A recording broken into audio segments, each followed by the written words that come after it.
আসসালামু আলাইকুম। নতুন আরও একটি ভিডিওতে আপনাদের সবাইকে স্বাগতম। পে স্কেল নিয়ে সাম্প্রতিক সময়ে যে আলোচনা চলছে সে বিষয়ে গুরুত্বপূর্ণ মন্তব্য করেছেন অর্থ উপদেষ্টা সালেউদ্দিন আহমেদ।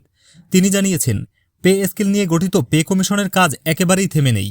কমিশন নিরবচ্ছিন্নভাবে কাজ করে যাচ্ছে এবং শিগগিরই একটি নির্দিষ্ট সময়ে জানানো হবে, যার মাধ্যমে সবাই বিস্তারিত জানতে পারবেন। মঙ্গলবার 10 জানুয়ারি দুপুরে সচিবালয়ে সাংবাদিকদের এক প্রশ্নের জবাবে তিনি এসব কথা বলেন।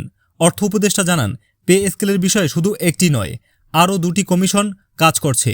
এর মধ্যে রয়েছে জুডিশিয়ারি পে কমিশন এবং সশস্ত্র বাহিনী পে কমিশন।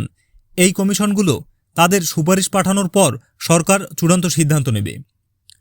তিনি আরও বলেন, অন্তর্বর্তী সরকারের সময়ে পে স্কেল দেওয়া হবে কি না সে বিষয়ে এখনও কোনো চূড়ান্ত সিদ্ধান্ত নেওয়া হয়নি। পে কমিশনের পূর্ণাঙ্গ প্রতিবেদন পাওয়ার পরেই এই বিষয়ে সিদ্ধান্ত গ্রহণ করা হবে। এছাড়াও অর্থ উপদেষ্টা জানান, বিদেশে কর্মসংস্থানের লক্ষ্যে প্রায় 60,000 ড্রাইভারকে প্রশিক্ষণ দেওয়ার পরিকল্পনা নেওয়া হয়েছে। ভারী ও হালকা যানবাহন চালনার দক্ষতা বাড়ানোর জন্য এই প্রশিক্ষণ কার্যক্রম পরিচালিত হবে। তিনি আরও উল্লেখ করেন, জ্বালানি সরবরাহ একটি বড় চ্যালেঞ্জ এবং এর জন্য দীর্ঘমেয়াদী পরিকল্পনা গ্রহণ করা হচ্ছে।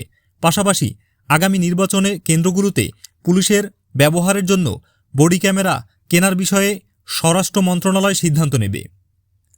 আজকের ভিডিওটি যদি আপনাদের ভালো লাগে তাহলে অবশ্যই একটি লাইক দিবেন, বন্ধুদের সাথে শেয়ার করবেন এবং এ ধরনের ভিডিও নিয়মিত পেতে চাইলে চ্যানেলটি সাবস্ক্রাইব করে সাথেই থাকবেন। আল্লাহ হাফেজ।